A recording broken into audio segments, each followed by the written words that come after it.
Papa Dudut. Isang mapagpalang araw sa inyong lahat. Kakailanganin ko po na itago ninyo ako sa pangalang Cyril. Kasalukuyan ay 39 years old at ang kwentong ibabahagi ko sa inyo ay nangyari may 2 taon na ang nakakaraan. Matagal naming pinangarap ng asawa kong si Martin na magkaroon ng anak. Hindi naging biro ang pagbuo namin, lalo't alanganin na ang edad ko. Mas matanda sa akin ng 8 taon si Martin at halos 15 years din kaming naging magkarelasyon. Nung medyo bata-bata pa ako ay hindi namin nilagay sa listahan namin na magkaroon ng anak. Na-enjoy kasi namin na kaming dalawa lamang ang magkasama. Lalo na sa tuwing nakikita naming nahihirapan sa responsibilidad sa mga anak ang mga kakilala namin. Ekis yun noon sa listahan namin, Papa Dudut. Hanggang isang araw noong lumagpas na ako sa 30. Naisip kong parang gusto kong magkaroon ng anak. Lalo na tuwing nakikita ko kung gaano ka-cute at kabibo ang mga pamangkin ko at mga inaanak. Natakot akong sabihin yon noong una kay Martin dahil alam kong ayaw niya ng anak. Pero bilang mabilis na tumatakbo ang oras para sa mga babae ay naisipan kong sabihin na rin yon sa kanya. Kinausap ko siya at nagulat ako nang malaman kong gusto na rin pala niyang magkaroon ng anak.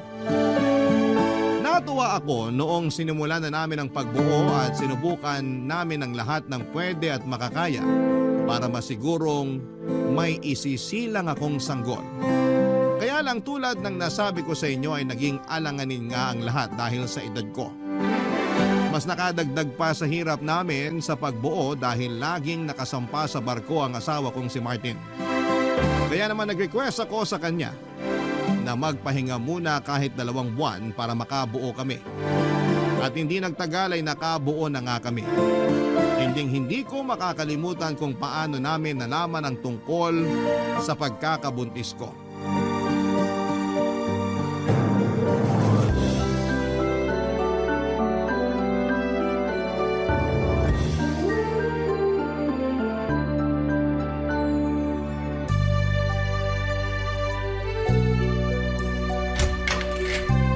Martin, busy ka?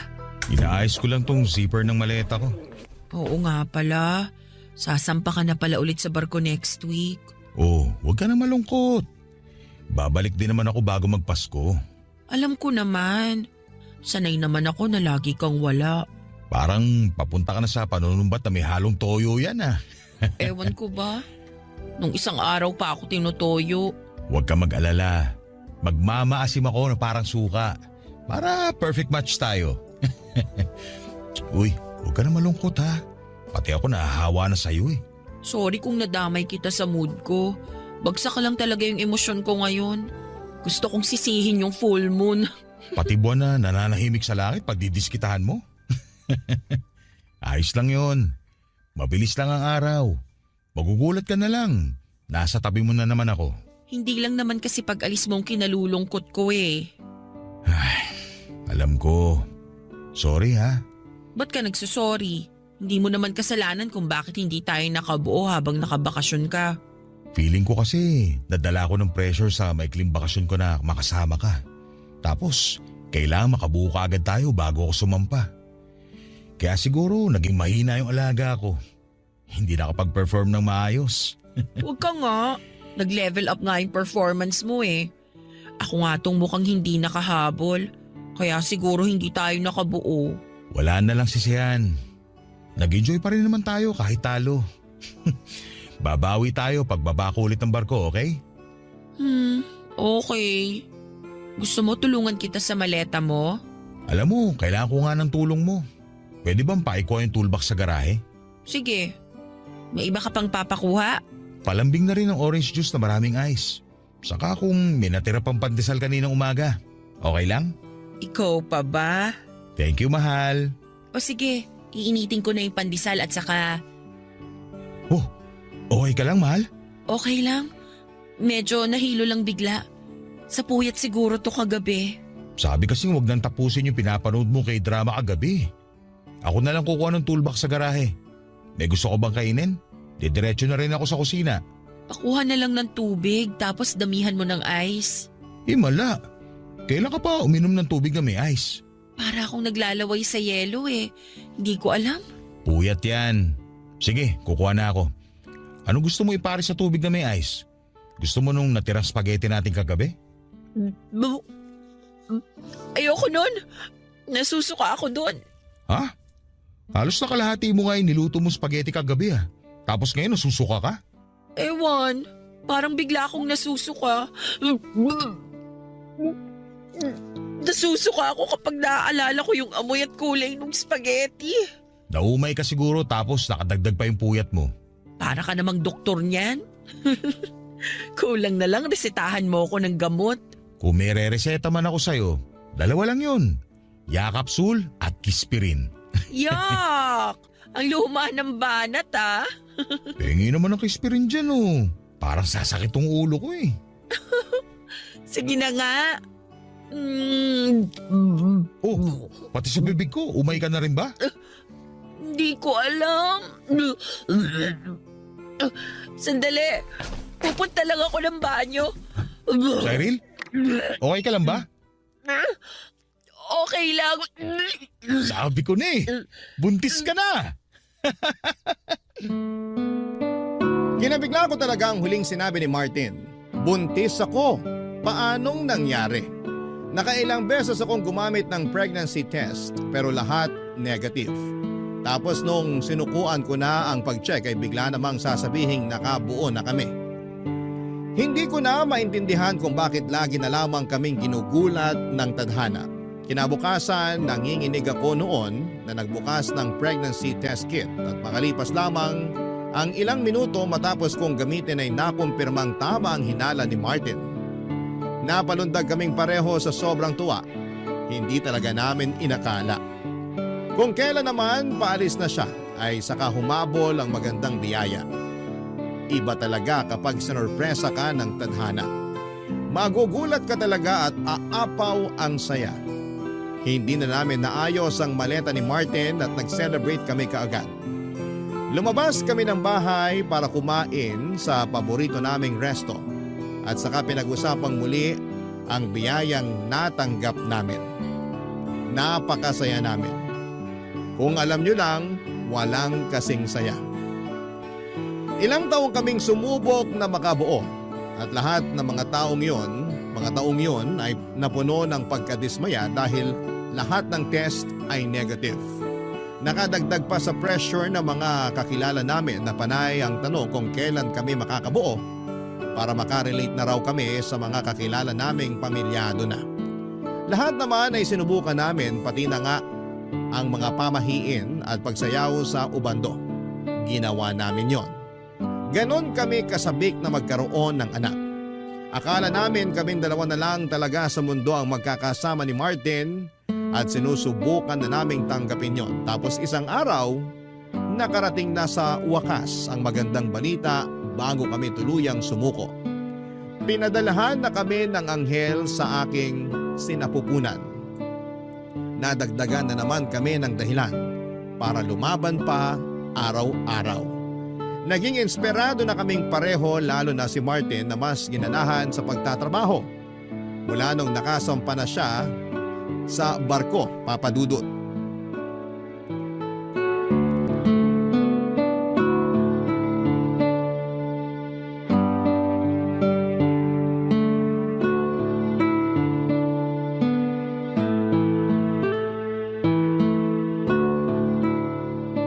Gaano na kabilog yung tiyan mo?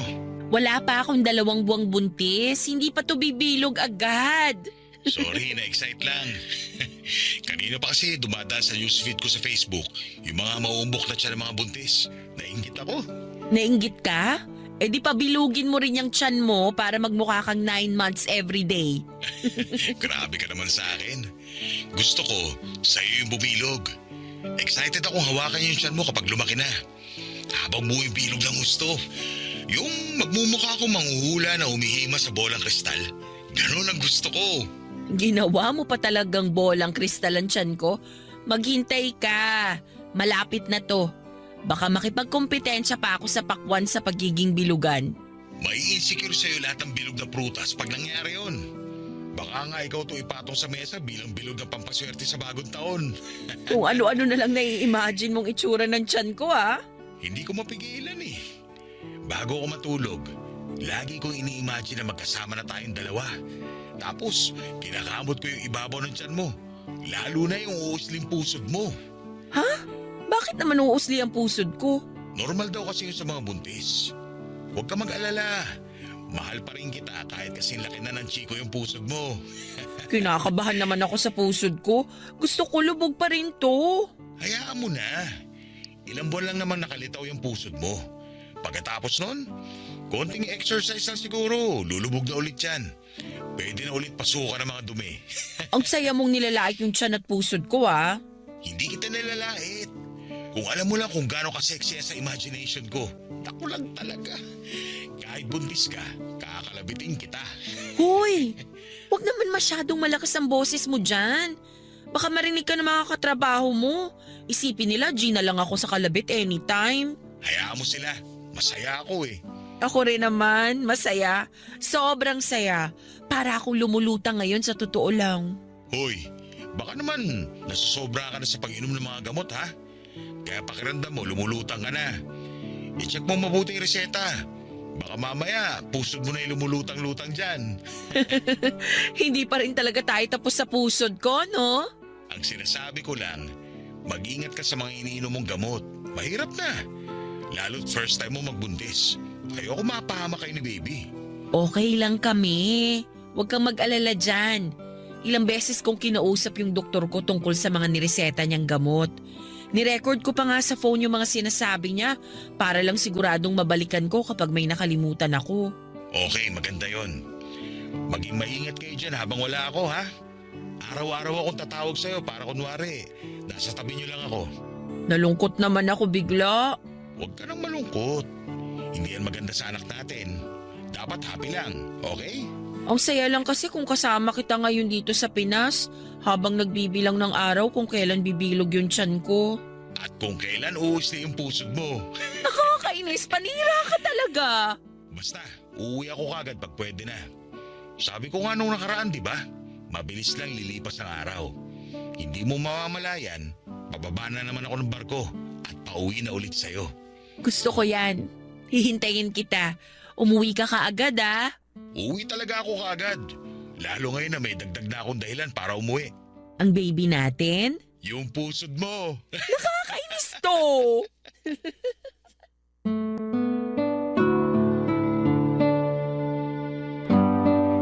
Nagtawanan pa kami at nag-usap ng ilang sandali bago nagpaalam si Martin para matulog na.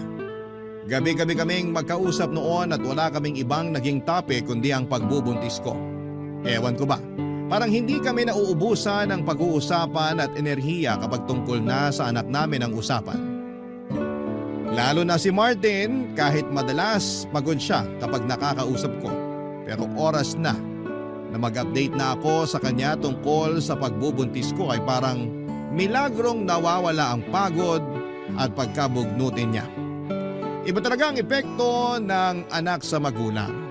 Kahit yung mga sanggol na hindi pa lumalabas sa mundo pero alam mong nasa sinapupunan lang ng mahal mo. Iba talaga. Pagkatapos nga ng mga tawagan namin ay buwaba pa ako sa kusina para uminom ng mainit na gatas. Pagkapanhi ko ng kwarto ay binalikan ko ang mga reseta at voice recordings ng doktor ko para malaman kung tama ang ginagawa ko.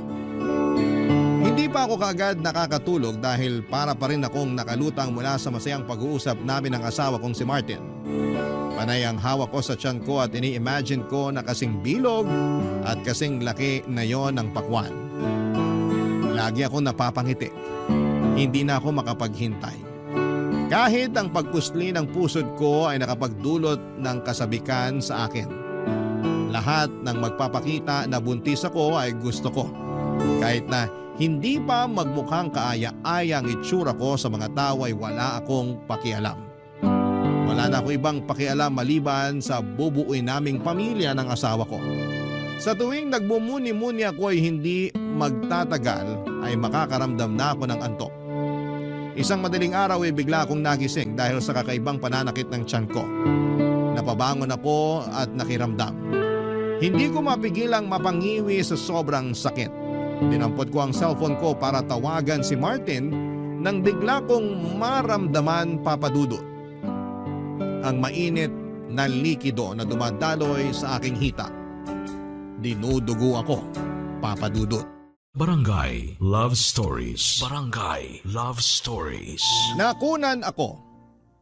Nakumpirma ko yon nang mag-isa akong pumunta sa ospital. At hindi ako makapaniwala habang nakatingin sa akin ng doktor at binabasa ang nakasulat sa kanyang clipboard. Para ako nakalutang sa pagkakataong yon, nakalutang ako hindi dahil sa saya kundi sa dami ng katanungan. Bakit? Bakit kailangan mawala ang ipinagbubuntis ko? Bakit kailangan sa akin mangyari yon? Ang tagal kong hinintay ang pagkakataon na maging ina ako, pero bakit bigla yung binawi sa akin? Bakit saglit lang pinaranas sa akin ang pagiging ina? Bakit pinaranas sa akin na magkaroon ng bata sa sinapupunan ko kung babawiin din pala? Ano bang nagawa kong pagkakamali? Ano bang kasalanan ang nagawa ko para karmahin ako ng ganon? Parang hindi naman tama yon. Parang gusto lang akong pahirapan pa ng Diyos. Sa sakit na nararamdaman ko noong mga oras na yon ay sinisisi ko na ang Diyos. Tuliro na ako ng mga oras na yon. Naisip ko na hindi pa ba sapat yung mga taon na punong-puno kami ng stress at kalungkutan na mag-asawa dahil hindi kami makabuo. Pag-uwi ko galing sa ospital ay inasikaso ang lahat ng pwedeng asikasuhin sa bahay para mawala sa isipan ko ang pait ng pagkawala ng anak ko. Hindi ko sinabi kay Martin ang masamang balita. Parang may nagpapatikom ng bibig ko para hindi yon sabihin sa kanya. Hindi ko kayang sabihin sa kanya ang totoo lalo't may suicidal tendencies si Martin. Dala ng depression ito. Isa pa yung naging pasakit sa akin. Paano ko sasabihin ang masamang balita sa kanya? Napakasaya na niya noong nalaman na magkakaanak na kami. Naging bihira ang atake ng depression niya, pero paano kapag nalaman niyang nawala na ang dahilan ng saya na nararamdaman niya? Baka kung ano ang gawin niya sa sarili niya. Noong mga taon na sinusubukan namin pero hindi kami mapagbigyan na ilang beses na nagtangka si Martin na tapusin ang sarili niyang buhay dahil sa depression dala ng hindi namin pagkakaroon ng anak. Napansin ko na grumabe yung mga atake niya noong mga panahong hindi kami makabuo. Iniisip ko pa lamang kung ano ang pwede pa niyang magawa na hindi maganda oras na malaman niyang nawala na ang bata na nasa tiyan ko na kinakasabikan niya. Kaya naman, nagpa siya akong hindi yon sabihin sa kanya, Papa Dudut.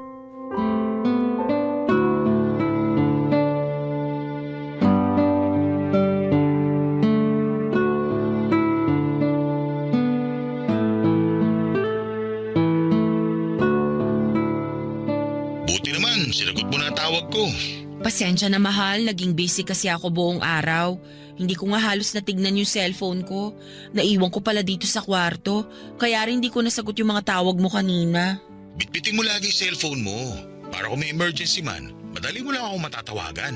Hindi magkakaroon ng emergency. Tatablahin ko lahat ng mga negative vibes sa buhay natin. Safe ako, huwag kang mag-alala. Pero yung anak natin, gusto ko safe din siya. Basta, huwag kang mag-alala. O ano, kumain ka na ba? Kakain pa lang. Hinihintay ko lang yung mga kasamahan ko para sabay-sabay na kami. Ikaw ba? Hindi pa ako nagugutom eh. Ayos pa naman ako. Nakarami rin ako ng kinain kaninang umaga. Ay, hindi pwede ang ganyan. Tandaan mo, dalawa na kayo ng anak natin na kailangan ng lakas. Kumain ka para sa inyong dalawa. Sige, after nitong video call natin, saka ako sasandok ng kanin at magpapainit ng tinapa. Huwag masyado sa tinapa. Hindi naman maganda yun. Inuubos ko lang para hindi na matambakan sa ref ng mga lumang ulam. Kumain ka rin ng gulay. Damihan mo. Magpapadala ako mamaya ng extra pera para makabili ka ng gulay na kakainin nyo ni baby. Punuin mo yung ref para makarami kayo ng gulay. Sige. Kamusta ba si baby natin? Okay naman siya, mahal. Makulimlim ba dyan? Kasi dito sa Pinas, lagi na lang makulimlim kahit hindi na tag-ulan. Hindi naman makulimlim. Maaraw pa rin. Wala namang masakit sa'yo. Anong sabi ng doktor nung huling check-up mo? Okay naman. Buti maayos ang internet mo dyan, ano? Kasi kapag nasa gitna kayo ng dagat, pahirapan sa maayos na signal. Maayos yung internet namin dito. Kailangan eh. So, anong sabi ng doktor mo? May kailangan bang bilhin na gamot? Wala naman. Anong internet ba ang gamit nyo? Baka pwedeng yan na rin ang ipakabit natin dito sa bahay. Kasi minsan naiinis na ako ang bagal ng internet natin, nakaka-stress. Huwag kang magpaka-stress. Sige, papakabit tayo ng mas mabilis na internet. Please, iwasan ma-stress, mahal ha? Ayoko maka-apekto yan sa baby natin. Naku, hindi no. Hindi maaapektuhan ng stress ang baby natin. Lalaking healthy at matibay to tulad ng papa niya. Yan din ang gusto ko. Maging healthy siya at masiyahin din. Parang mama niya. True. Kumusta pala ang mga bisita niyo dyan sa barko? May artista ba kayong nakasakay? Pa-video greet ako ha. Okay naman sila, pero mahal. Baka pwedeng pag-usapan natin si baby. Ha? Bakit? Hindi ka pa ba nagsasawa na sa tuwing magkausap tayo, puro si baby ang topic? Hindi ah. Alam mo naman na kapag si baby ang usapan mas lalo akong ginaganahan. Sa susunod na tayo mag-usap tungkol kay baby. Marami pa namang ibang araw. Gusto muna kitang kumustahin. Kwentuhan mo naman ako. Ayos naman ako dito mahal, pero ayun, paminsan-minsan tinatamaan ng lungkot. Pero kinakaya ko naman lalo kapag naiisip ko kayo. Kaya nga sana gusto kong pag-usapan kayo ni baby para mabawasan yung lungkot ko. Alam mo naman kapag nagtuloy-tuloy ito, ayokong maulit yung pagtatangka ko sa buhay ko. Lalo na't magkakanak na tayo. Kailangan kong maging matibay. Kaya please, kung pwede sana, pag-usapan natin lagi si baby. Kahit yun lang. Para akong kinurot sa puso nang marinig ko ang pakiusap ni Martin.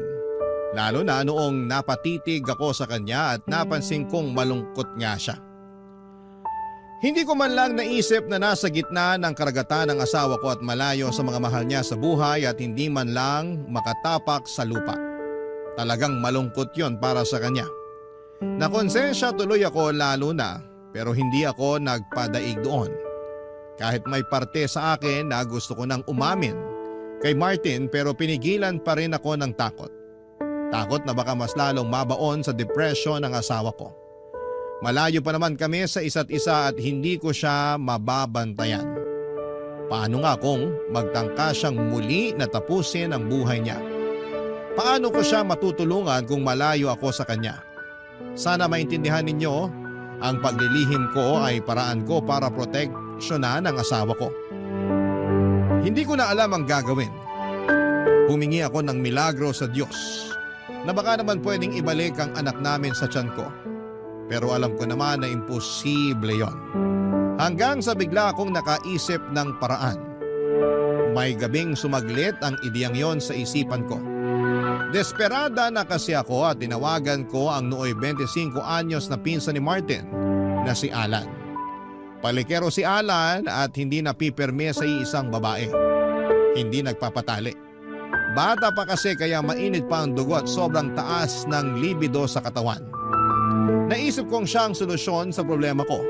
Alam kong kaya ko siyang mapapayag sa plano ko lalo't nasabi minsan sa akin ni Martin na naging crush ako ng pinsan niyang si Alan. Malawak naman ang isip ng asawa ko at crush lang naman daw yon at alam niyang mapagkakatiwalaan niya ang pinsan niyang yon. At mapagkakatiwalaan din niya ako na hindi papatol kay Alan anuman ang mangyari. Ayaw ko mang sirain ang tiwalang yon ni Martin sa akin pero nakaisip na kasi ako ng masamang plano. Pero para yon sa ikabubuti ng kalagayan ng asawa ko.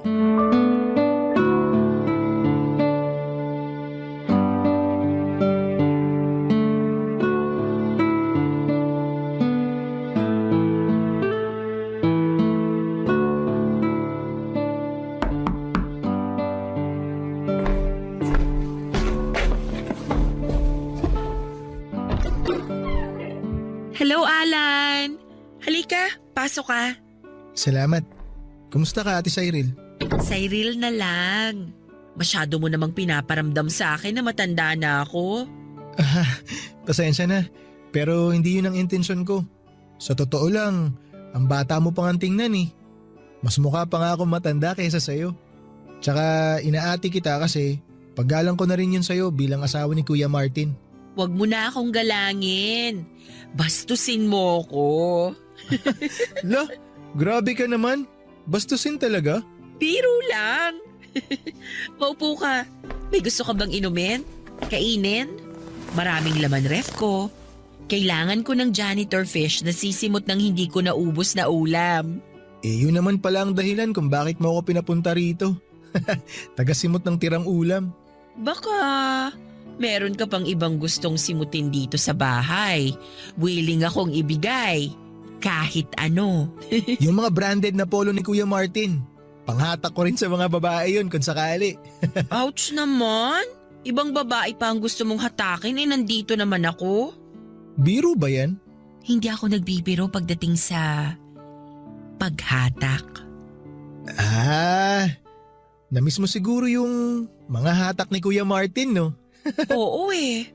Ang hirap kapag nasa malayo ang asawa mo. Oo, mahirap nga. Lalo na siguro kay Kuya Martin. Sobrang sabik na yun sa mga hatak mo. Huwag na nating pag-usapan ng Kuya Martin mo. Baka makagat na nun ang dila niya kakaalala natin sa kanya. Nakagat ko nga bigla dila ako eh. Baka ako naalala niya. Malambot siguro yung dila mo, no? Malikot ba yan? Ha? Bakit naman biglang naging interesado ka sa dila ko? Wala naman. Natanong ko lang. Yung dila kasi ng Kuya Martin mo, maliit, saka mabagal, hindi makasabay. Ayoko ng ganon. Maliit nga dila ni Kuya Martin. Kaya laging parang nabubulol yun kapag napapahaba na yung usapan eh. Mahaba ba, Alan? Mahaba ang alin? Ang pasensya mo sa mga tulad kong may edad na. Huwag mong isipin na may edad ka na. Ang hot kaya ng babae kapag tumatanda na. Mas nagiging maalaga kasi sa sarili. Tsaka mas mature mag-isip. Tsaka mas batak sa ano. Alam mo na. Oo, batak. Sobra. Nakasubo ka na ba ng babaeng mas matanda sa'yo? Hindi pa nga eh. Mahina ako sa mas matanda sa akin. Akala kasi nila totoy pa ako. Kahit totoy ka, tingin ko satisfying sa pakiramdam kapag kasama ka na. Sa reviews ng mga nakaano ko, magaling naman daw ako. Pangmatagalan ng baterya, sabi nila. Gusto ko yan. Pangmatagalan ng baterya. Matagal pa naman ako bago mapagod. Ang swerte naman ni Kuya Martin. Paano kung sabihin ko sa'yo na pwede kang maging kasing swerte ng Kuya Martin mo? Ha? Anong ibig mong sabihin? Baka gusto mong masubukan baterya ko. Hindi pa kinakalawang at fully charged ngayon to. Teka, tama ba tong naglalaro sa isip ko? Siguro. Pero may gusto pa akong ipalaro sa'yo. Ano yun? Malalaman mo kapag sumama ka sa akin sa kwarto.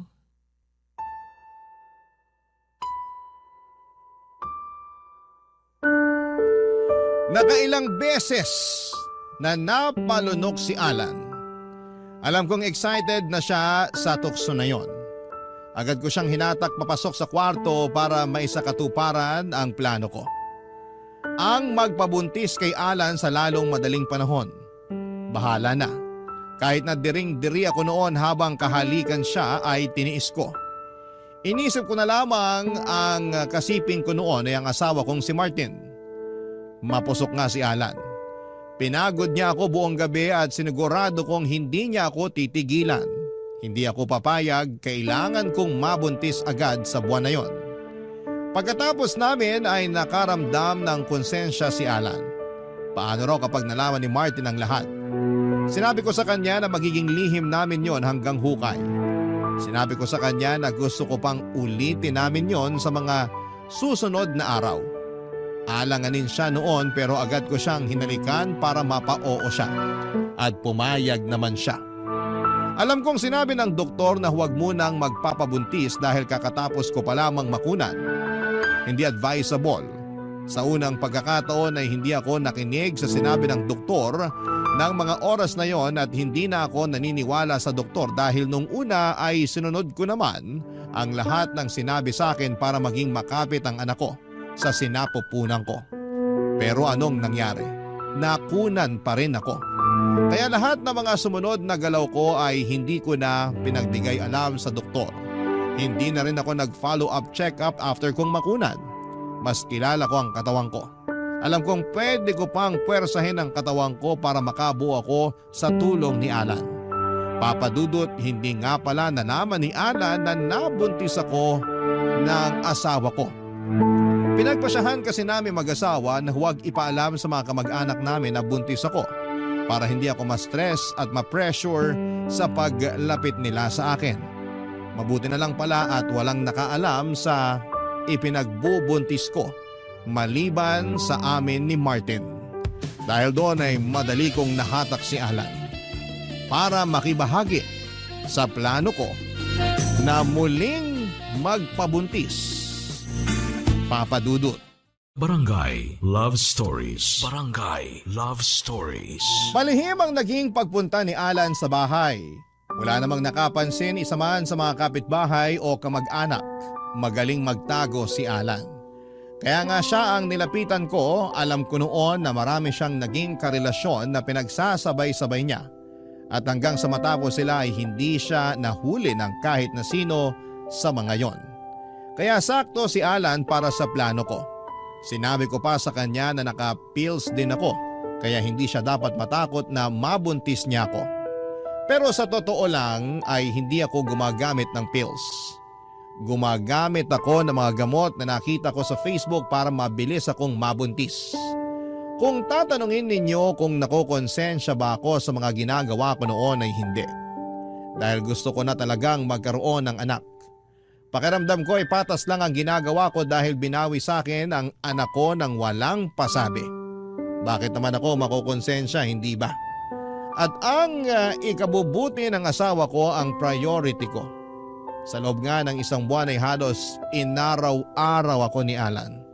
Ilang beses pa sa isang araw, kahit pagod na ako at parang wala nang maibubuga, ay pinilit ko pa rin ang katawan ko.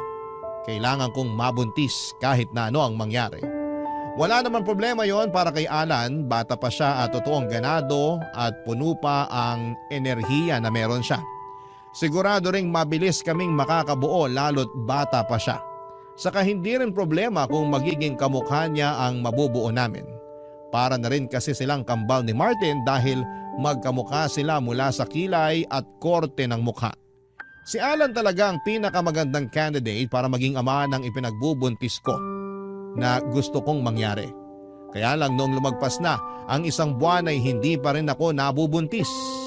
Na-pressure ako at mas lalo lang na-stress nang kausapin ako ni Alan tungkol sa nangyari sa aming dalawa.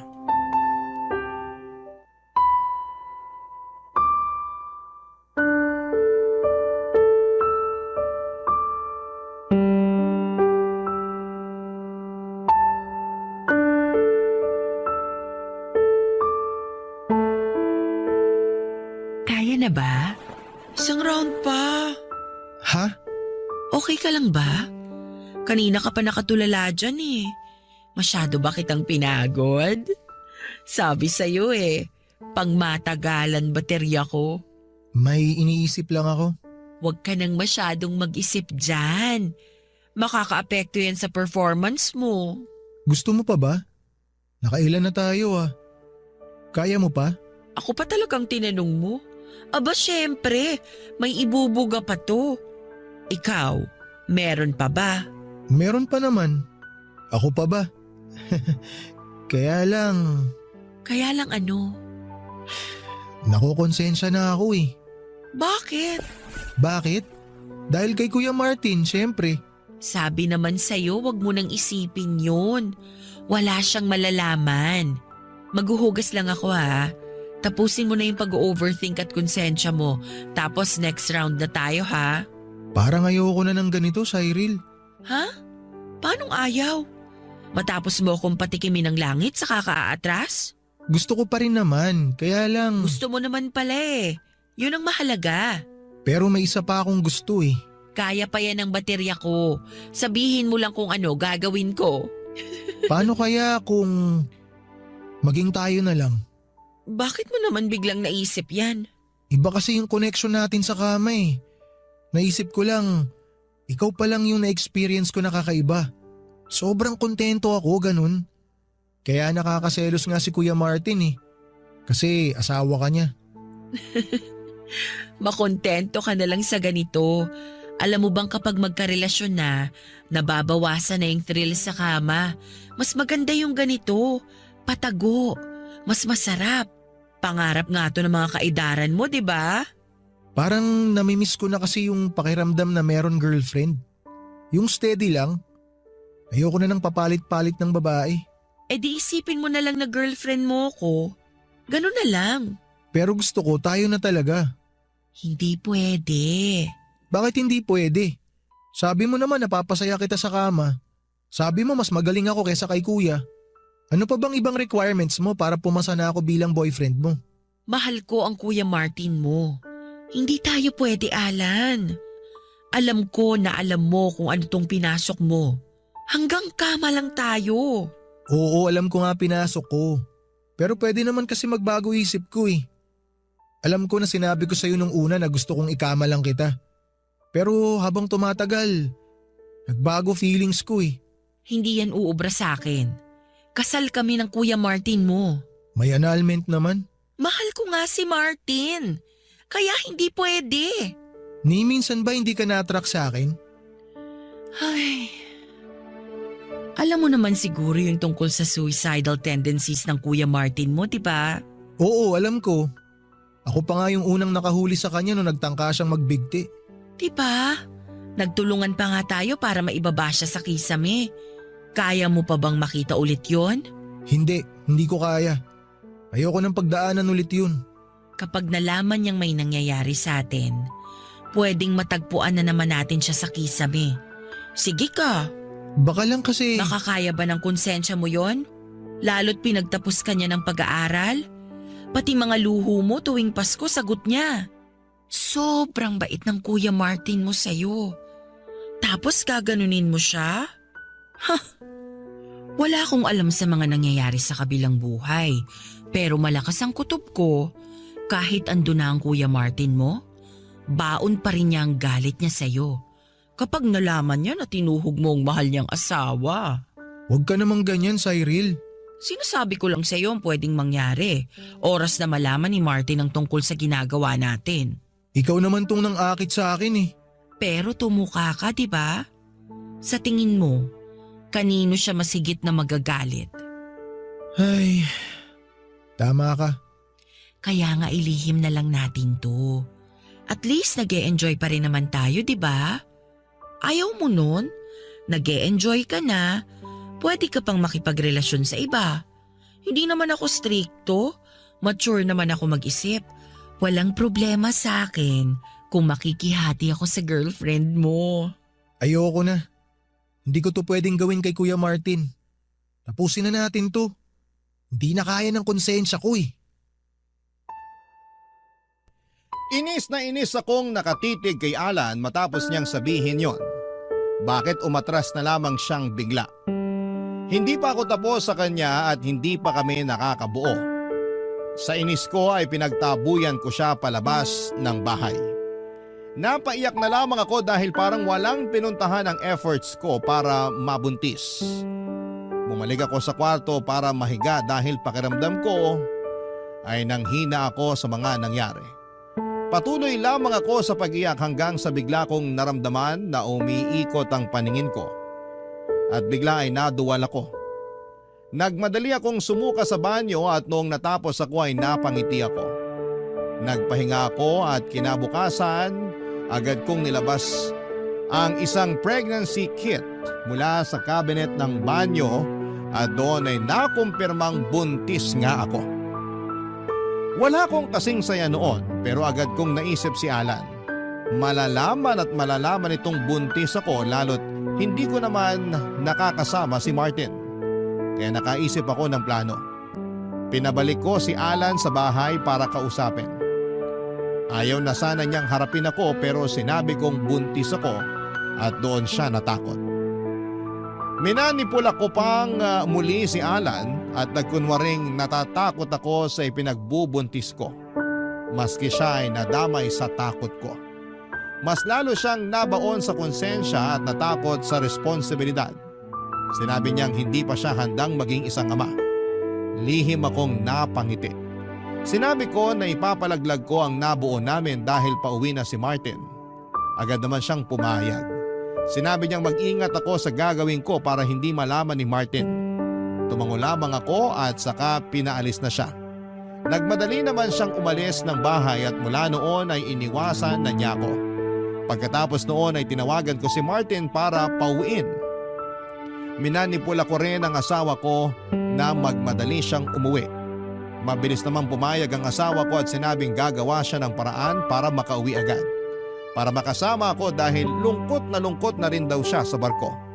Napangiti akong muli, Papa Dudut, parang pinapayagan ng langit na buuin ang mga plano ko. Parang sa unang pagkakataon ay pumapanig sa akin ang tadhana.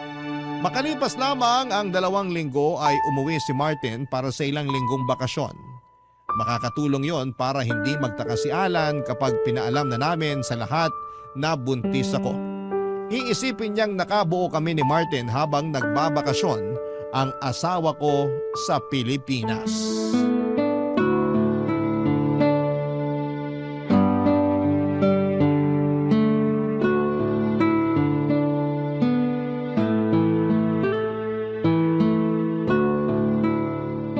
Sa wakas, nayayakap na kita.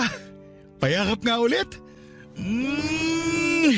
Huwag masyadong mahigpit. Baka maipit si baby. Maingat ako. Hayaan mo lang na mayakap kita. Namiss talaga kita eh. Ang lungkot kasi sa barko. Ang lungkot din naman dito. 2 lang kami ni baby na magkasama. Hayaan mo. Mag-iipon ako ng maigi para hindi ko na kailangan sumampa ulit sa barko. Tatapusin ko lang yung kontrata ko ng 1 taon. Tapos, magkakasama-sama na tayo ng matagal. Magnegosyo na lang tayo. Mas gusto ko talagang kasama ka rito. Ayoko nang mahiwalay sa'yo. Ayoko rin naman na mahiwalay sa'yo. Kahit lagi tayo nakakapag-video call, kulang pa rin eh. Gusto ko na nahahawakan kita. Lalo kapag maumbok na tiyan mo. Gusto ko masubaybayan yun. Oo nga pala. Nagpunta ako sa doktor last week. Oh, ano sabi? Nalaman ko na mali pala yung bilang ng doktor sa buwan ng pagbubuntis ko. Nung nagpa-check up tayo, 1 linggo pa lang pala akong buntis. Ay teka, wala pa atang 1 linggo. Ha? Pwede palang malaman na buntis ka na kahit 1 linggo pa lang? Oo naman. Maganda na ang teknolohiya natin ngayon. Kahit nga siguro 1 araw pa lang akong buntis, madedetect na agad eh. Ano ba yan? Kala ko pa naman malapit na kami magkita ni baby. Matatagalan pa pala. Magkikita pa rin naman kayo. Na-adjust lang yung buwan. Mabuti na lang. Nagpa-check up ka pala nitong huli. At least na-monitor natin ng tama yung pagbubuntis mo. Kaya nga eh. At least sumaba pa yung time ko para mag-practice ng pag-iri ko. Para hindi naman nakakahiya kung wala ako sa tono. Kailangan pala nasa tono ang pag-ire. Oo, kailangan. Nire-rate ni Doc at ng mga nurse ang pag-ire pag nagle-labor. Tsaka baka pogi yung doktor na magpapaanak sa akin. Nakaka-turn off yun kung sintonado ako, di ba? Uy, nakakaselos naman yun. Akala ko ba ako lang ang gwapo sa paningin mo? Hindi naman tumabiro. Para sa akin, ikaw lang talaga. Ano ka ba? Akala ko naman nagbibiruan lang tayo rito. Sorry na, kinabahan lang ako. Munti ka na ako ma-insecure eh. Pasensya na. Oo nga pala, maiba ako. Dumaan ba rito si Ala nung wala ako? Ha? Hindi ah. Bakit mo naman naisip yan? Sabi ko kasi sa kanya, nadaan-daanan ka rito sa bahay habang wala ako. Para may kasama ka. Nag-alala kasi ako sa'yo ng gusto, lalo't mag-isa ka lang dito. Hindi naman siya dumaan ni minsan. Alam mo naman yung pinsan mo na yun. Lagi na lang ng bababae. Busy yun. Bata pa kasi siya kaya mainit pa ang dugo. Pero oras na makakilala siya ng tulad mo, baka diretso altar na yun. Nasa lahi pa naman namin na kapag na-inlove na, yun na talaga. Loyal na kami sa isa. Nako, malabong mag-settle down yung pinsan mong yun. Mahaba pang panahon na hihintayin bago mauma yun sa pambababae. Wala ka naman tiwala sa lahi namin. Ako nga no, kabataan ko, babaero talaga ako. Pero nung nakilala kita, ayoko na sa iba. Kaya sigurado ako na ganun din si Alan. Lodi kaya ako nun. Change topic na nga. Oh, pa-change topic. Eh kasi naman, nai-imagine ko yung pambababae mo bago mo ako nakilala. Parang gusto ko tuloy toyoin dahil sa selos. Ay nako, wag. Kakauwi ko lang. Toyo ka agad ang pambababad mo sa akin. Wag ganun. Namiss ko ang adobo, pero hindi ang toyo mo. Alam mo kung paano mawala ang toyo ko? Paano? Halika sa kwarto. Ituturo ko sa'yo. Teka, hindi ba makakasama sa baby natin yung gusto mo? Pwede pa naman madaganan to. Hindi pa naman nakausli pusod ko eh. Nagpahatak naman si Martin papasok ng kwarto at doon ay may nangyari sa amin. Wala akong kasing saya na makasamang muli ang asawa ko pero lalong umangat ang saya ko nang maisip na buo na kaming pamilya. Magkakaanak na kami kahit na hindi siya ang totoong ama. Hindi naman niya alam. Ang importante ay nabuo sa sinapupunan ko. Umiwas na ng tuluyan si Alan at pinagtataka yon ni Martin pero pinaintindi ko na lamang kunwari sa asawa ko na hindi naman palagi ay close silang magpinsan. Doon pa lang ay natigil sa kakaisip ang asawa ko sa nangyaring paglayo ni Alan.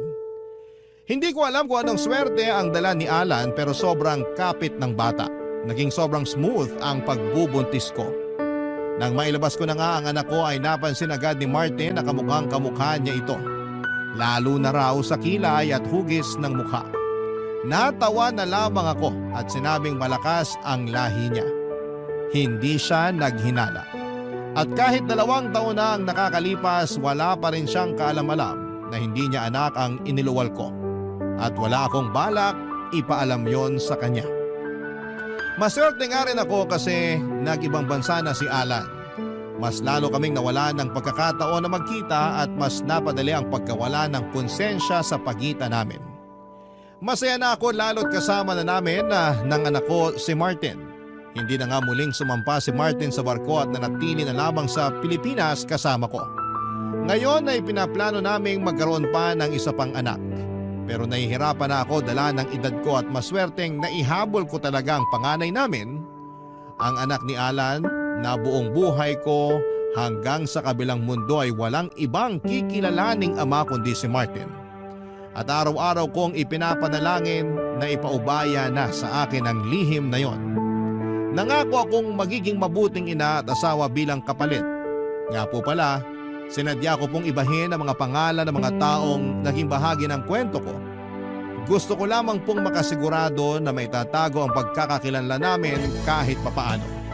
Hanggang dito na lamang po ang aking liham. Isa po ako sa mga masusugid ninyong tagapakinig sa Barangay LS. Sana'y mabigyan ng tsansa na maitampok ang aking kwento. Muli maraming salamat sa inyong lahat. Ang inyong kabarangay, Cyril. Ang sabi nila dapat daw ay palagi tayong malaya na i-express ang pagmamahal na nararamdaman natin. Hindi dapat nabibigyan ng limitasyon ng bawat galaw pagdating sa isang relasyon. Pero paano nga kung may sitwasyon na hindi natin kayang kontrolin at kailangan na lang nating sumunod sa kung saan patungo ang relasyon na meron tayo? Hanggang kailan nga ba tayo dapat maniwala sa salitang pagmamahal? Dear Papa Dudut, itago niyo na lamang po ako sa pangalang Maylene. 32 years old at nagtatrabaho bilang internal auditor sa isang kumpanya dito sa Alabang. Matagal na akong avid listener ng Barangay LS 97.1 at etong programa ninyo talaga ang pinaka-paborito ko sa lahat. May mga kwento ng buhay kasi kayong ine-ere na minsan ay nakaka-relate ako. Tapos ay naiiyak pa ako sa madramang parte. Mababaw din kasi ang luha ko at gustong gusto ko rin ang mga payo na ibinibigay ninyo sa inyong mga letter sender. Kaya naman kayo rin talaga ang naisipan kong sulatan para kwentuhan at hinga ng payo tungkol sa problema ko sa buhay. Pangalawa ako sa 5 magkakapatid at maagang nag-asawa ang panganay na kapatid namin. Kaya hindi niya natapos ang kolehiyo. Ako naman nang magsimula sa college hanggang sa makapagtapos ay walang ibang inisip kung hindi ang responsibilidad ko bilang breadwinner ng pamilya. Wala na kasi akong tatay at ang nanay ko naman ay nagtatrabaho sa isang factory ng soft drinks. Kaya hindi rin ganong kalaki ang kinikita niya. Nang makapagtrabaho na nga ako ay masyado akong nag-focus sa career at responsibilidad ko. Mabuti na lamang at naging maayos ang lahat sa pamilya namin hanggang sa napagtapos ko na ang 2 ko pang kapatid. Tinutulungan na rin nila ako noon sa mga gastusin sa bahay pati na rin sa pag-aaral ng bunso naming kapatid. Nang ma-promote ako sa trabaho at kinailangan ng magtrabaho at ma-assign sa ibang lugar ay umupa ako ng apartment na malapit sa opisina namin, Papa Dudut.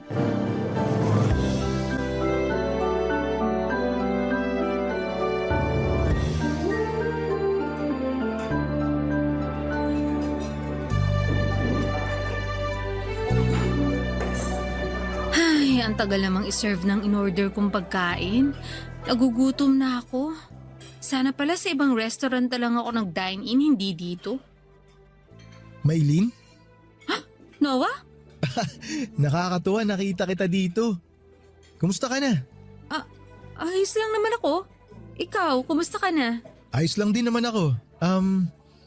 Pwede bang makishare ng table sa'yo? O may hinihintay ka na kasama? Wala naman akong ibang kasama. Okay lang na mag-share tayo ng table. Salamat. Upo na ako ah. Grabe. Ang tagal na rin mula nung huli tayo nagkita. Oo nga eh. Pagka-graduate natin ng college, nawalan na rin ako ng balita sa'yo. Nagtrabaho din kasi ako abroad. 6 na buwan lang pagkatapos ng graduation natin. Ang bilis lang din kasi naasikaso ng mga papeles ko kaya nakaalis kaagad ako ng bansa. Talaga? Gano'ng katagal ka nagtrabaho sa abroad? Saglit lang din naman, mga 3 taon lang. Pagkatapos ng kontrata ko, hindi na ako nag-renew. Ang hirap din kasi magtrabaho sa ibang bansa eh. Hindi ko kinaya yung pagiging homesick ko nun. Kahit siguro ako mapapauwi na maaga pag sinubukan ko magtrabaho abroad. Ang hirap kaya na malayo sa pamilya na matagal. Buti sana ko nasa ibang probinsya dito sa Pilipinas eh. Kapag may emergency at kailangan mo silang puntahan, hindi ka masyado mahihirapan. Kaya nga hindi na talaga ako nag-renew ng kontrata ko. Pero maiba ako. Ang laki na talaga ng pinagbago mo ngayon ha. Mas lalo kang gumanda. Uy, hindi naman. Grabe ka ha. Ikaw naman, bolero ka pa rin hanggang ngayon. Alam mo naman na hindi ako bolero. Oo, alam ko. Pero ikaw din naman, ang laki na rin ng pinagbago mo. Hindi na ikaw yung patpati na Noah na kilala ko dati. Medyo na-addict din kasi ako sa pag-workout lalo na nung nagtatrabaho pa ako sa ibang bansa. Yun bali yung ginagawa ko kapag nai-stress ako o kaya na-homesick. Hanggang ngayon, kahit dito na ako sa Pilipinas nagtatrabaho, hindi na nawala yung workout routine ko. Nice! Ang ganda talaga ng resulta sa katawan mo. Salamat. Malaki rin talaga yung naitulong ng workout sa akin lalo na nung mga panahon na nung kakahiwalay pa lang natin. Sorry Noah. Hindi rin naman naging madali sa akin yung hiwalayan natin eh. Matagal naman nang nangyari yun, tsaka mas naiintindihan ko na lahat ngayon na hindi na tayo mga estudyante. Ay, teka, bakit nga pala mag-isa ka ngayon dito sa restaurant? May kasama talaga dapat ako kaya lang hindi niya ako sinipot. Boyfriend mo? Naku, hindi. Wala akong boyfriend. Kaibigan ko kasama sa opisina. Ikaw, may kasama ka ngayon? Wala rin akong kasama na darating ngayon. Okay. Mag-isa ka rin. Pero girlfriend meron? Wala akong girlfriend. Huwag kang mag-alala, single ako. Kaya walang mga away sa'yo kahit sino pang makakita sa ating dalawa dito sa resto. Papadudot nang makapagtapos ng pag-aaral ang 2 kapatid ko at nakakatulong na sila sa mga gastusin sa bahay, doon na nagsimulang gumaan kahit paano ang buhay namin. Hindi na nga rin namin noon pinagtatrabaho sa factory si nanay kasi minsan na siyang inatake ng mild stroke sa trabaho. Mabuti na lamang at naisugod kaagad siya sa ospital at mabilis siyang nakarecover. Matapos nga po ang insidente ay nagkasundo kami na sa bahay na lamang siya. At nang magsimula na nga na gumaan ang buhay namin ay doon ko naisip na siguro'y oras na para sarili ko naman ang maging masaya. Si Noah nga pala ang first love ko. Pareho naming first time na pumasok noon sa isang relasyon.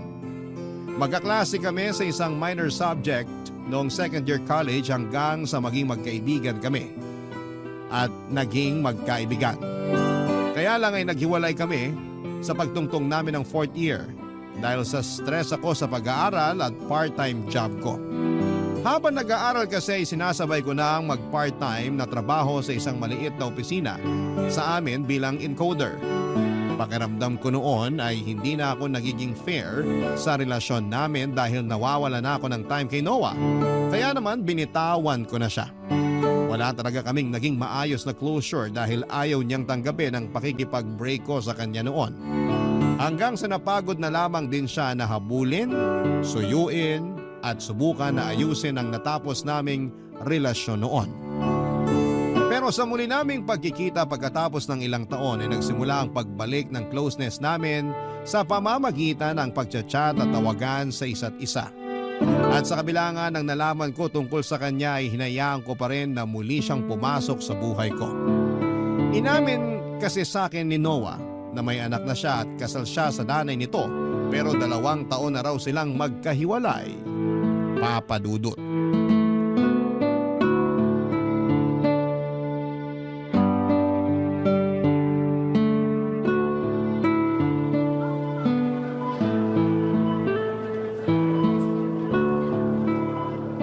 Uy, Maylin. Thank you sa pagsama mo sa akin na mag-grocery ngayon, ha? Wala yun. Hindi rin naman ako busy kaya okay lang na samahan kita dito. Wala ba kayong lakad ngayon ng boylet mo? Ha? Sinong tinutukoy mo? Ito naman, maang-maangan. Kunwari pa to. Isa lang naman yung boylet mo na lagi mong kinukwento sa akin. Yung first and last ex-boyfriend mo, girl. Ah, si Noah. Siya nga, wala nang iba. So, bakit hindi nga kayo magkasama ngayon? Kasi di ba kapag weekend, lagi kayong may lakad? May ibang lakad siya ngayon. Kapag ganitong unang linggo ng buwan, busy talaga siya sa family niya. Oh, I see. Pero, boyfriend mo na ba siya? Naku, hindi pa, no? Oh, hindi nga. Hindi pa pero malapit na? Hindi ko alam. Pa-demure ka pa dyan. Alam ko naman kung saan papunta yung ligawan na yan. Pero mukha naman siyang mabait sa picture at sa mga kwento mo. Ang tanong, mahal mo na ba ulit? Ang showbiz ang tanong mo, ah? Ganun talaga. Kaibigan mo ako eh. Ay, teka. Di ba boylet mo yon? Ha? Nasaan? Ayun no. Nasa malapit sa cashier. Si Noah nga. Tara, lapitan natin. Noah! Oh, Maylin. Anong ginagawa mo rito? Sinamahan ko si Jello na mag-grocery dito. Ito nga pala, siya yung kaibigan at office mate na kinukwento ko sa'yo. Jello, si Noah nga pala. Hi Noah. Ang gwapo mo pala sa personal. Salamat. Ano palang ginagawa mo dito? Bumili lang ako ng ice cream kasi nag-request yung anak ko. Kasama niya si nanay sa parking nitong grocery. Hinihintay nila ako. Talaga? Nandyan lang sila sa parking? Oo. Pauwi na rin dapat kami kaso nakalimutan naming isama tong ice cream sa mga pinamili namin kanina. Kaya ako na lang yung bumalik para bumili. Maylin, mauna na ako ha. Baka naiinip na sina Jillian tsaka si nanay sa kotse. Okay sige. Ingat kayo pa uwi. Salamat. Tawagan na lang kita mamaya. Bye. Sige Jello, alis na ako. Ingat kayo! Girl, may anak na pala boylet mo? Ay, oo. Hindi ko pala nakwento sa'yo yung tungkol doon. Pero matagal na silang hiwalay nung nanay nung bata. Hindi naman siguro sila kasal, no? Kasal. Kasal pero annulled na yung kasal, tama? Hindi. Hindi pa. Nako, ibig sabihin pala, magiging kabit ka lang ng boylet mo kapag sinagot mo siya. Uy, grabe ka, hindi naman. Matagal naman na silang hiwalay ng babae. Nag-uusap na lang sila tungkol sa bata. Pero kasal pa rin siya, girl.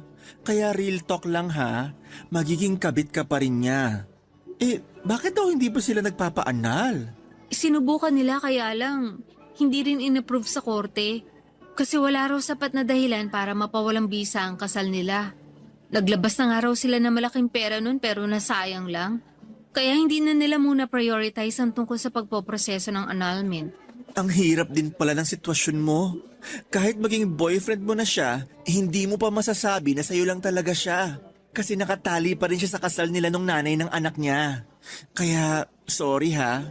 Pero sa mata ng iba, lalo na sa mga taong nakakakilala sa kanya, magiging kabit ka lang talaga ni Noah. Papadudot ikinasal si Noah sa ex-wife niyang si Faye noong ipinagbubuntis pa lamang nito ang anak nila bago pa man siya umalis ng bansa noon para magtrabaho. Ang sabi niya 2 buwan pa lamang silang magkarelasyon nang mabuntis niya ito kaya wala na siyang nagawa nang ipakasal silang dalawa ng mga magulang nila. Pero nang bumalik si Noah sa Pilipinas at muli silang nagsama bilang mag-asawa ay 2 taon lang ang itinagal noon. Noong naramdaman nilang dapat nang tapusin ang namamagitan sa kanila. Hindi raw kasi talaga sila magkasundo kaya nagdesisyon na silang maghiwalay. Pagkatapos nga ng ilang pagchat-chat at tawagan na ginawa namin nila Noah ay nagkasundo kaming magkita o sabihin na nating mag-date. Sa unang date namin, Papadudot, ay puro tungkol sa nakaraan na napagkwentuhan naming dalawa. Hanggang sa napunta nga sa natapos naming relasyon. Sinabi ni Noah na hanggang sa mga oras na yon ay mahal niya pa rin ako. At ako raw ang first love niya.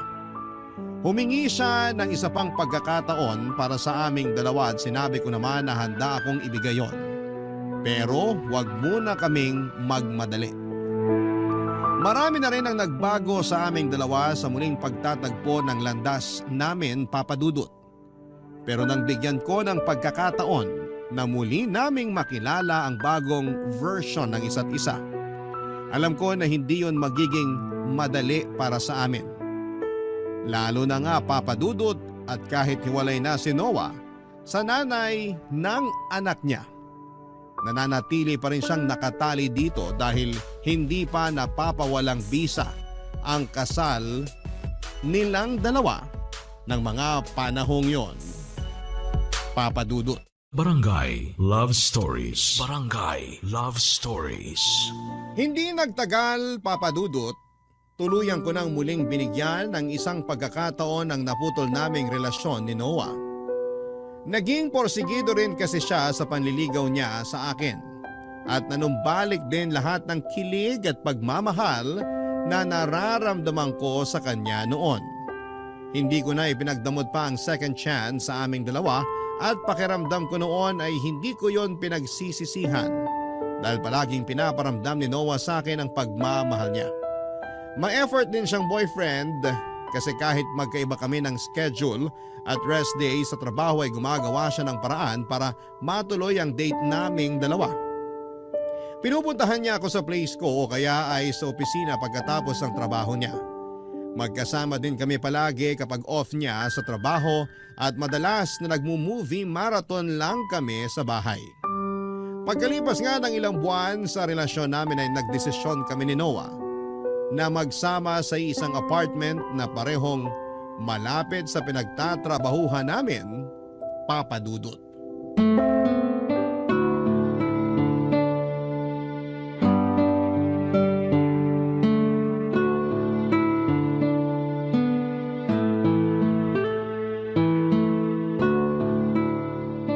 Ang konti lang pala ng dala mong gamit dito sa nilipatan yung bahay ni Noah. Hindi naman kalakihan tong titirhan namin, kaya hindi na ako masyado nagdala ng maraming gamit. Uy, malaki na ang bahay na to para sa 2 tao, no? May second floor at terrace pa. Tapos ang luwag pa ng garahe sa labas. Ang swerte nga namin eh, kasi ang mura lang ng upa rito. Balik kakilala ni Noah yung may-ari nito na nakatira na ngayon sa ibang bansa. Kaya sa rawalan tumira at pamahayan pa ng mga kung ano-ano, pinaupan na lang sa amin para maalagaan na rin. Ang swerte nyo nga.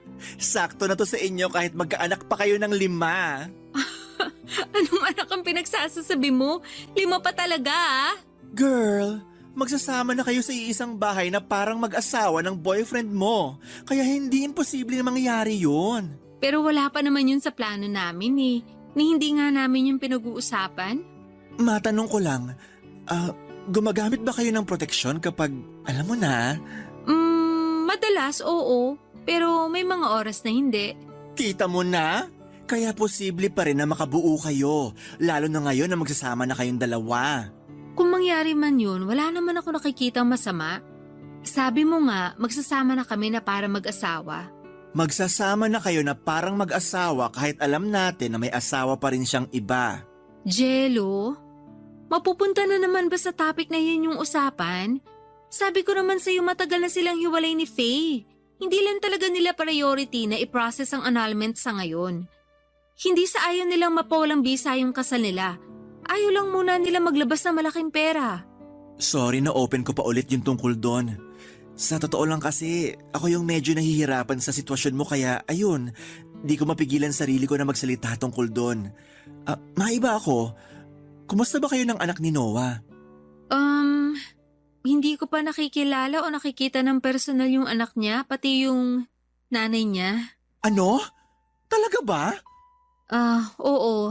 Girl, halos 1 taon na kayo ng boyfriend mo at eto na nga, magsasama na kayo pero hindi ka pa niya na ipapakilala sa pamilya niya? Ay, oo nga. Paulit-ulit.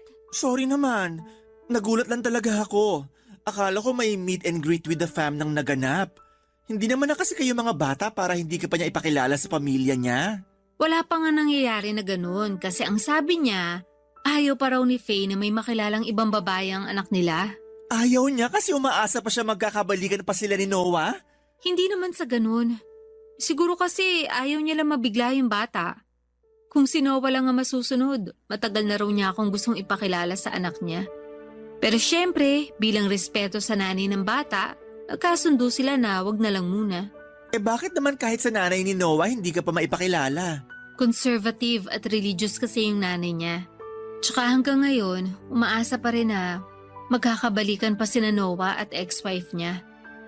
Naniniwala daw siya na ang 2 taong pinagbuklod ng simbahan hindi kailanman dapat na paghiwalayan ng sinumang tao o anumang dahilan. Grabe girl, ako ang nahihirapan sa sitwasyon mo. Pero alam ko naman na masaya ka at sigurado ako na mahal ka ni Noah. Kaya susuportahan ko pa rin mga desisyon na ginagawa mo para sa ikagaganda ng relasyon nyo.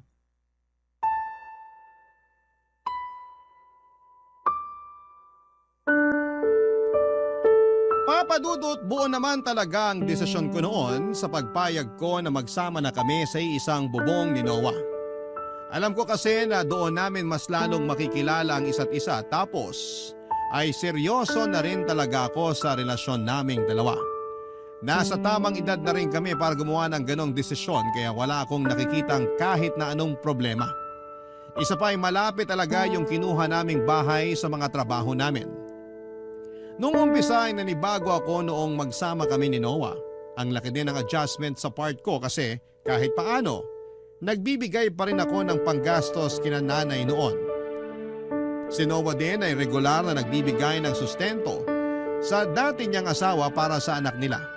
Umuwi din siya sa bahay ng nanay niya tuwing unang linggo ng buwan at 1 linggo siyang nananatili doon kasama ang anak niya. Pero hindi naman kasama ang dati niyang asawa doon dahil may sarili na itong bahay sa natitirang 3 linggo sa 1 buwan. Yon ang oras na sa akin siya at ako lang ang kasama ni Noah. Ganon ang naging setup namin, Papa Dudut.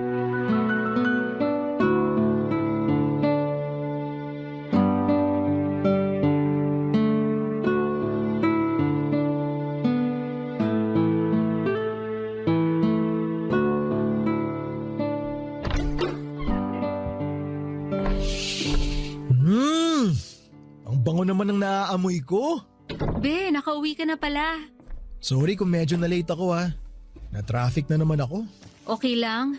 Friday kasi ngayon kaya traffic talaga. Mabuti na nga lang rest day ko tuwing Biyernes. Kaya hindi ko na-experience yung ganyan traffic. Naiinggit nga ako sa rest day mo eh. Friday at Saturday. Sana nga hindi na magbagong schedule ko hanggang katapusan ng taon eh. Ang hirap pa naman mag-adjust ng gising kapag biglang nagpalit. Hindi na magbabago yan. Sure ako hanggang matapos ang taon, same pa rin sked mo. Tsaka di ba sabi mo, kapag maganda ang performance mo sa trabaho, mas nauuna ka makapili ng magiging schedule ng shift mo? Oo, ganun nga ang setup sa amin. Pero may mga pagkakataon din na nauunahan ako ng ibang may mas magandang performance at attendance sa trabaho. Ah, maupo ka na pala dyan. Patapos na rin ako dito sa niluluto kong chicken and pork adobo. Sabi ko na favorite ko yung naaamoy ko eh. Masisira na naman diet ko nito. Di ba ang usapan tuwing Biyernes walang magda-diet? Ay, oo nga pala. Babawiin ko na lang sa workout ko to bukas bago ako pumasok sa trabaho. Upo na ako ah. Sige lang, Napagod ako sa pagdadrive kanina. kumuha ka na rin ng kanin mo kasi mainit-init pa yan. Yun, mapaparami talaga kain ko nito. Ready na tong adobo. Ilalagay ko na dyan sa mesa. Lalo akong nagugutom, partida ha. Amoy pa lang yan ang adobo mo.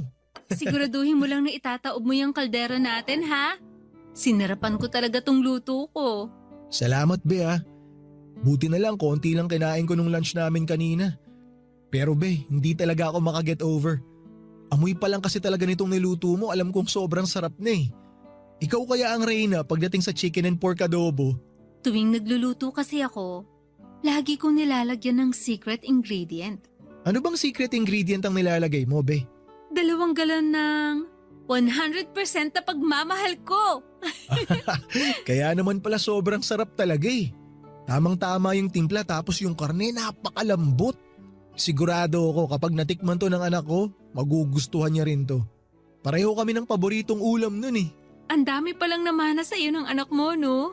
Oo be, bukod sa kamukha ko siya, marami rin kaming pagkakatulad pagdating sa ugali. Mukhang magkakasundo rin kaming dalawa. Halos pareho lang din tayo ng ugali eh. Kailan mo pala ako balak ipakilala sa kanya? Darating din tayo dyan. Hinihintay ko lang na pumayag si Faye na makilala ka nung bata. Huwag kang mag-alala, medyo nakukwento naman na kita sa kanya eh. Talaga? Oo, Ano namang kinukwento mo sa anak mo tungkol sa akin? nakwento ko sa anak ko may special na babae sa buhay ko na laging nagpapasaya sa akin bukod sa kanya. Excited na nga rin siya na makilala ka eh. Ang sabi ko sa kanya, sa susunod magkikita rin kayo. Kaya huwag kang mag-alala be. Darating din yung oras na maipapakilala na kita sa anak ko.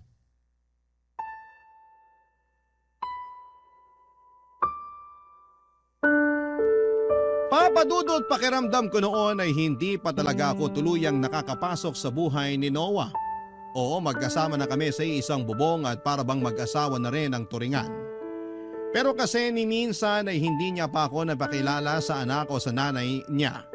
Ang sabi pa ni Noah, ayaw pa rin ng dati niyang asawa na ipakilala ang bata sa bago niyang karelasyon. Ayaw daw nito na makakilala basta-basta ang bata ng kung sino lang na babae sa buhay niya. In-explain naman ni Noah kay Faye na hindi ako basta sino lang sa buhay niya. Pero sa huli nirespeto niya pa rin ang desisyon nito na huwag muna akong ipakilala sa anak nila bilang bagong karelasyon niya. Bukod sa anak ni Noah ay hindi ko pa rin noon nakikilala ang nanay niya. Relihiyosa at konserbatibo daw kasi ang nanay niya at malaki daw ang respeto nito sa kasal at simbahan. Para sa nanay ni Noah, sagrado ang kasal at malaking kasalanan kung tuluyang mapapasawalang bisa ang kasal nila. Ilang beses nga rin daw nitong sinubukan na pag-ayusin sina Noah at Faye pero sa huli, hindi na raw talaga sila magkasundo. Kaya pareho na silang nagdesisyon na huwag nang magkabalikan, papadudot. Barangay Love Stories. Barangay Love Stories. Papadudot, sinubukan naman daw nila Noah at Faye noon na mag-file ng annulment para tuluyang mapawalang bisa ang kasal nila. Pero na-deny lamang yon sa korte dahil hindi raw naging sapat ang rason nila para maaprubahan ang annulment nila. Malaki rin ang nalabas nilang pera noon pero nasayang lang dahil kasal pa rin sila matapos ang lahat ng mga ginastos. Kaya naman mula noon ay hindi na muna nila pinag-usapan ang tungkol sa annulment. Mas marami rin silang dapat na i-prioritize pagdating sa mga gastusin, lalo na para sa anak nilang si Jillian. At bago rin ako nagdesisyon noon na sagutin si Noah, ilang beses kong pinag-isipan ang magiging lugar ko sa buhay niya. Bukod sa kasal pa siya sa dati niyang asawa ay wala naman akong masyadong naging problema sa kanya dahil halos lahat ng bagay ay napagkakasunduan naming dalawa. Kaya naman hindi ko na rin napansin noon na lumipas na ang mahigit na 3 taon sa relasyon naming dalawa. At sa paglipas ng panahon ay doon na ako nagsimula na maghanap sa relasyon naming dalawa. Doon ko na napansin na para bang may mali na sa setup namin ni Noah.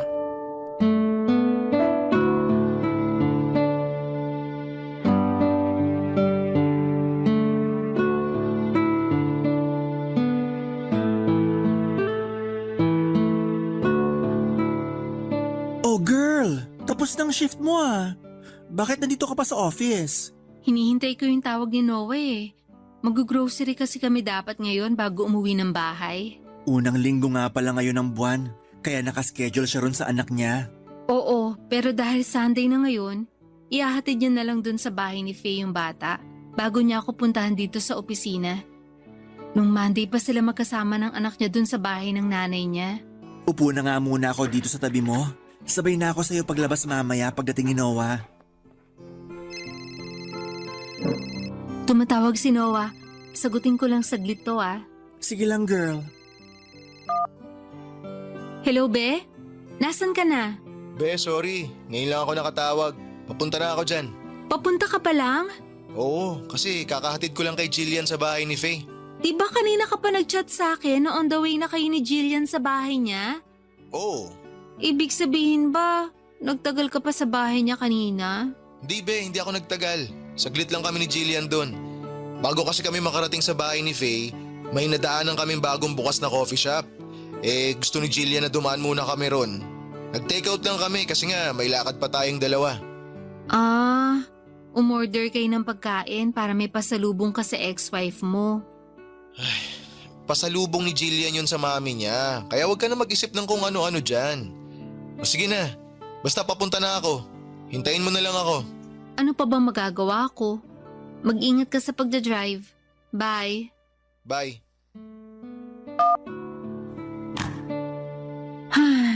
Oh, bakit parang ang lalim naman ng buntong hininga mo? Naiinip na kasi ako. Dapat kanina pa nandito si Noah eh.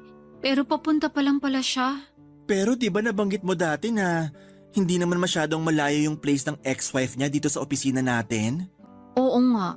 Kaya lang may usapan kami kung anong oras niya ako dapat susunduin dito sa opisina eh. Kasama niya kasi yung anak niya, kaya wala kang magagawa doon. Alam mo, Jello, wala namang problema sa akin kung anak niya lang ang kasama niya.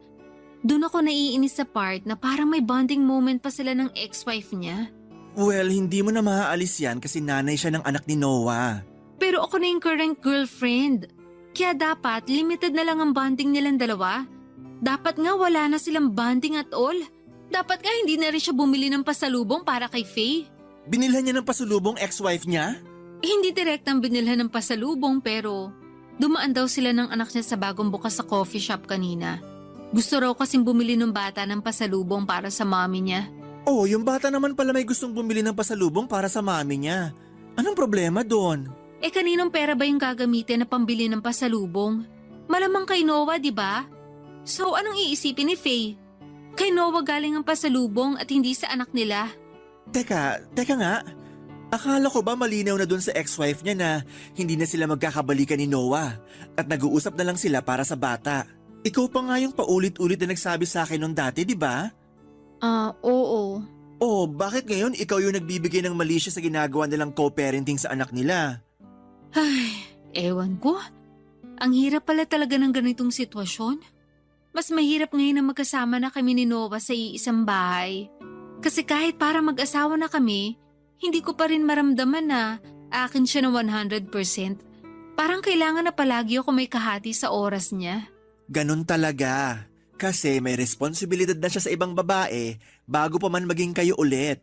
Sinabi ko naman sa'yo nung umpisa pa lang na mahirap yan. Pero dahil nga mahal mo si Noah, handa kang magtiis para sa kanya.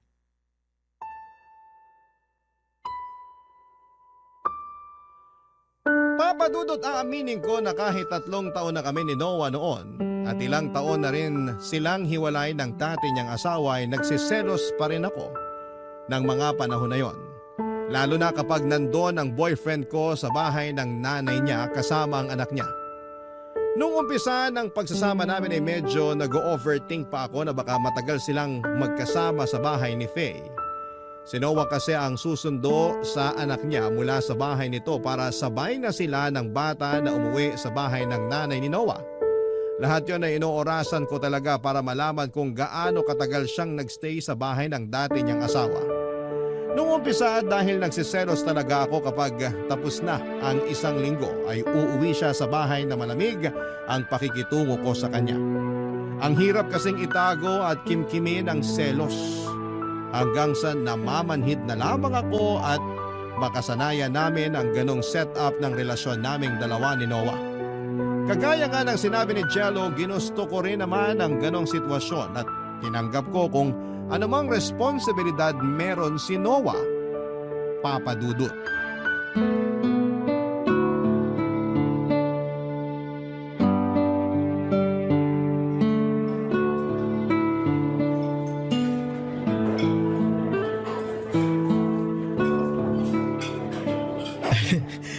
Happy 4th anniversary ulit, be. Happy 4th anniversary. Thank you sa pagdala mo sa akin dito sa restaurant na to ah. Na-enjoy mo ba yung mga pagkain? Sobra. Lalo na yung steak kanina. Grabe, dito lang ako nakatikim ng ganung kasarap na luto ng steak. Sabi ko naman sa'yo magugustuhan mo dito eh. Alam na alam mo talaga kung anong pagkain ang gusto ko. Siyempre naman. College pa lang magkakilala na tayo. Kaya alam ko na rin halos lahat ng tungkol sa'yo. Hindi ka naman nagbago eh. Wala naman talagang halos nagbago sa akin eh. Kasama na yung pagmamahal ko sa'yo mula nung college tayo hanggang ngayon. Kaya nga nagpapasalamat ako na binigyan mo ng pangalawang pagkakataon tong relasyon natin.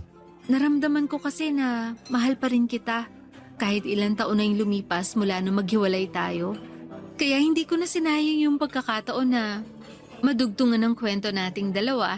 Thank you talaga, Bea. At gaya nga ng pangako ko sa'yo noon, hinding-hindi ko sasayangin tong pagkakataon na binigay mo sa akin. Jillian, huwag kang tumakbo! Daddy! Sabi na nga ba ikaw yan eh? Jillian, anong ginagawa mo dito? Kasama ko po si Mami. Jillian, sabi ko na sa'yo na huwag kang tumakbo, di ba? Ayaw niya po kasing maniwala na si Daddy talaga yung nakita ko kaya lumapit na po ako. Baka lang kasi madapa ka, kaya kita pinipigilang tumakbo. Ay, Noah, pasensya na. Hindi ko na napigilan si Jillian na lumapit sa inyo. Ayos lang. Ano palang ginagawa niyo dito? May minita kong client na gustong kumuha ng kondo para sa fiancé niya. Sinama ko si Jillian kasi nakabakasyon yung yaya niya. Ah, ganun ba? Daddy, sino po siya? Siya si Mylene. Girl, Kaibigan ng daddy mo yung kasama niya ngayon. Di ba, Noah? ha? Oo. Jillian, this is your Tita Mylene. Friend ko. Hi po, Tita Mylene. Hello, Jillian. Mas cute ka pala sa personal. Personal? Bakit po? Nakita niyo na po ba ako sa picture? Oo, marami na ako nakita ng mga cute na picture mo sa cellphone ng daddy mo. Jillian, kailangan na nating umuwi. Baka matraffic pa tayo. Kiss ka na kay Daddy. Daddy, uwi na raw po kami ni Mami. Pakis po ako sa inyo bago po kami umalis. Eh, sige anak, kiss ka na kay Daddy. Bye-bye, Daddy. Bye, Tita Mylene. Bye anak.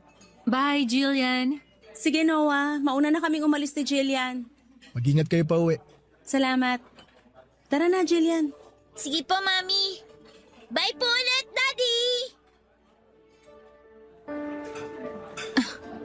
Kaibigan?